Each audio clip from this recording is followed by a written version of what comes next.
Bueno, seguimos ahora con el premio al mejor trabajo fin de máster. Este ha sido otorgado a Ana María Gámez Chirivilla, que es especialista en... Aquí la tenemos. Que es especialista en pediatría, en urgencias, médico valorador, y tenemos la suerte de contar con ella en Más Sevilla. Es una de nuestras médicos asistenciales. Su trabajo destaca por el rigor metodológico y la aplicabilidad práctica en el accidente de trabajo, mejorando los protocolos diagnósticos y terapéuticos en estos casos, porque ella ha realizado un análisis retrospectivo de 200 casos de fracturas de radio y cúbito, donde ha valorado las incidencias de las complicaciones neurológicas de dichas lesiones. Y sin más preámbulos, vamos a dar paso a doña Ana María Gámez Chirivella. Gracias, Ana.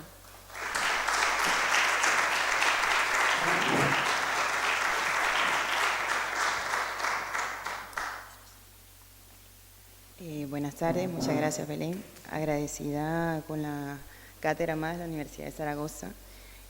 Por reconocer, pues siempre es agradable, ¿no?, que se reconozca el trabajo de investigación.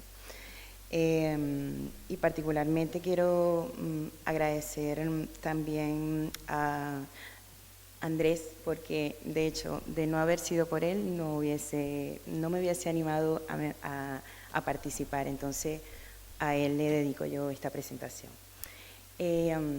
Mi presentación mi investigación trata sobre los trastornos neurológicos asociados a fracturas del extremo distal del radio del cúbito en el ámbito del accidente laboral. ¿Qué sucede? Que desde el punto de vista de incidencia son las fracturas más frecuentes que ocurren en la afección del miembro superior.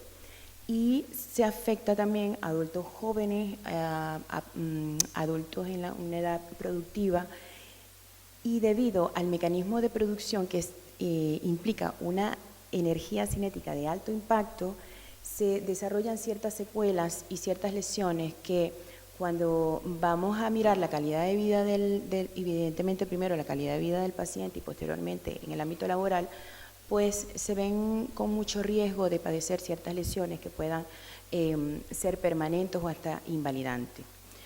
Cuando tratamos de revisar las causas o las complicaciones de este tipo de fractura, hemos evidenciado que están asociadas a rigideces, a pseudoartrosis, pero los trastornos neurológicos son aquellos que prolongan en el tiempo la baja de estos trabajadores, ¿no?, de estos pacientes.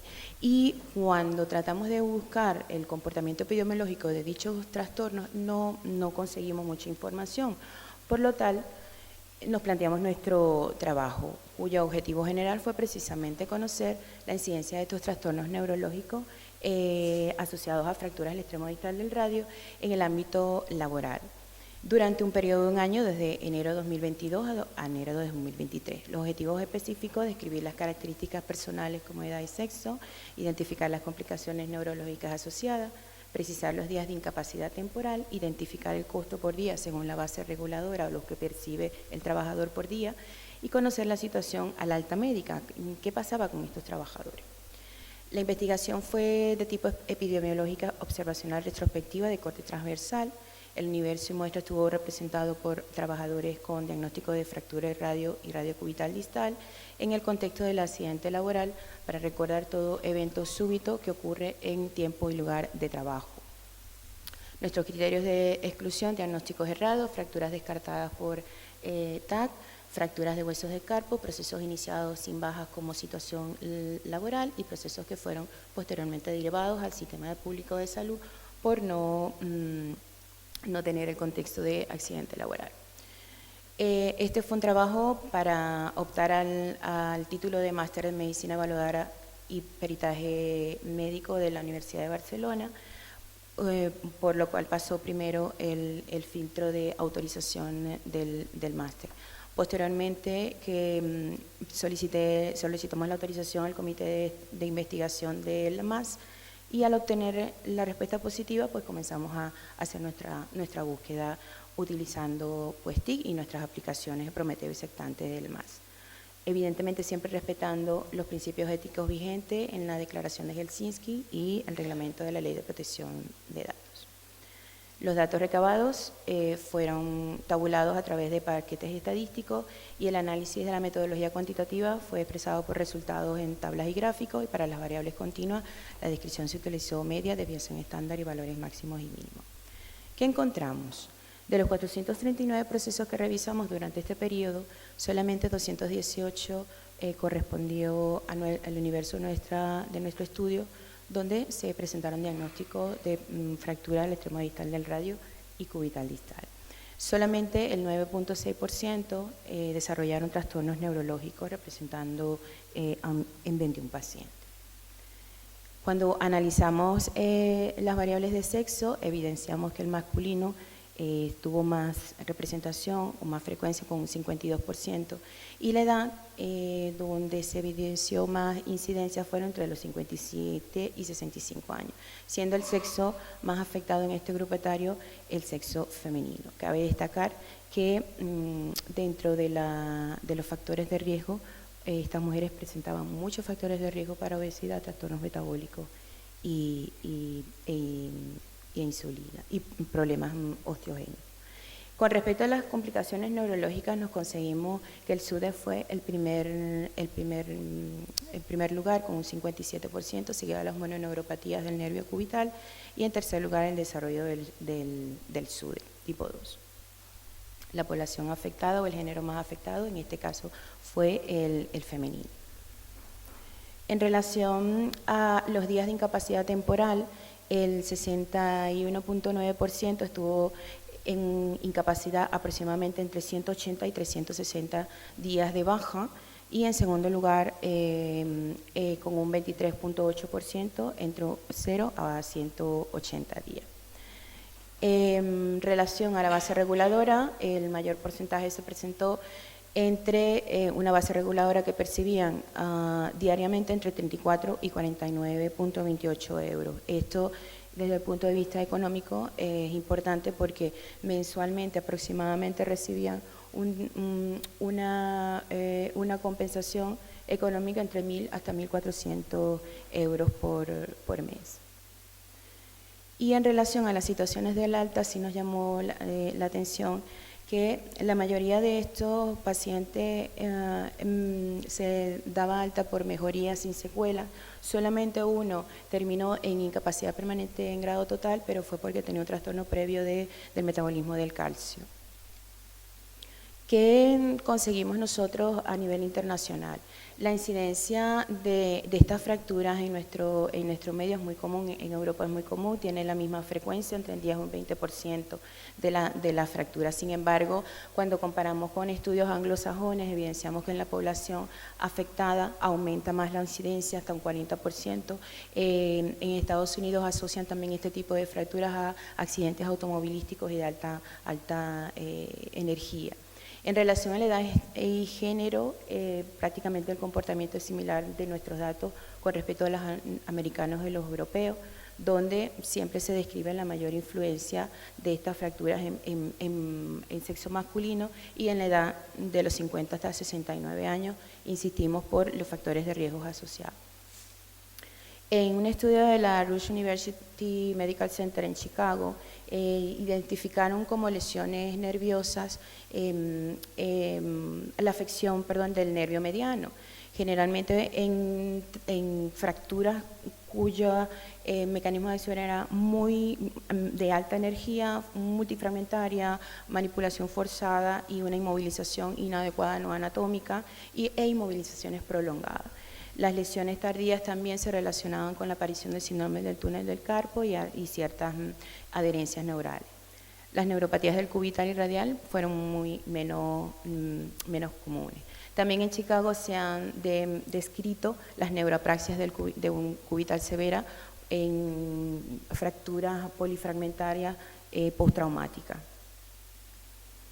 En relación a a los estudios americanos también, la Universidad de Texas ha descrito neuroapraxias en 5 pacientes con fracturas de radio distal por alta energía y ampliamente desplazadas. Hicieron un seguimiento de estos pacientes durante 17 meses y evidenciaron que posterior a esta evolución tuvieron una recuperación de la función nerviosa cubital, sobre todo lo que nos interesa a nosotros, la motora, en un 100%.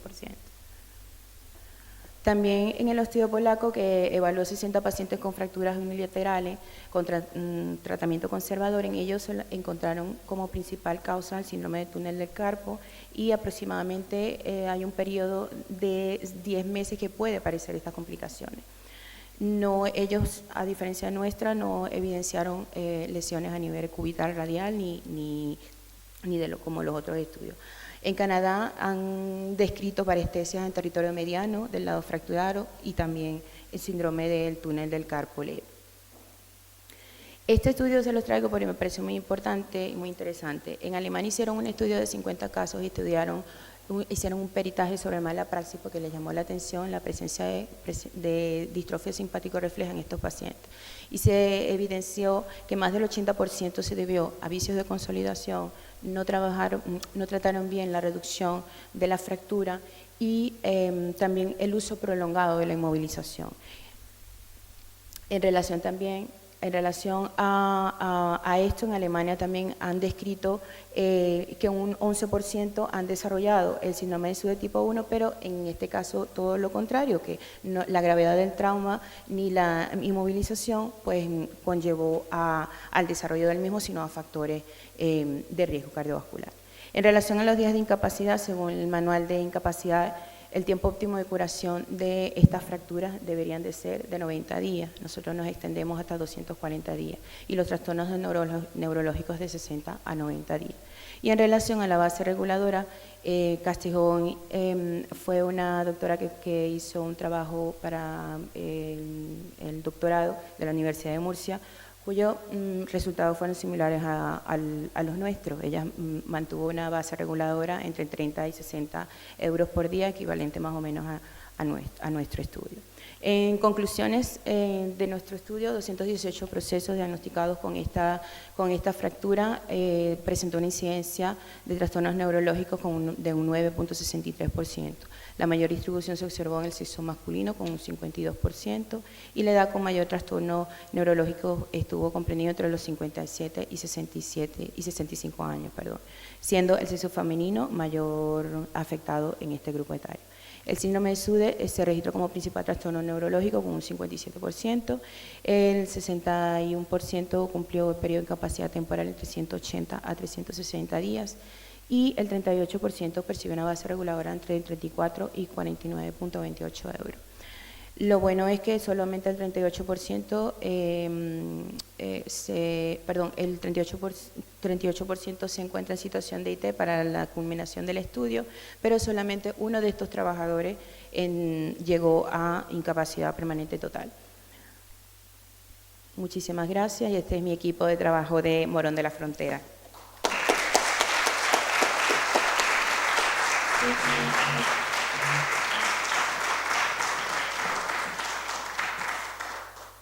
Muchas gracias, Ana. Una exposición brillante.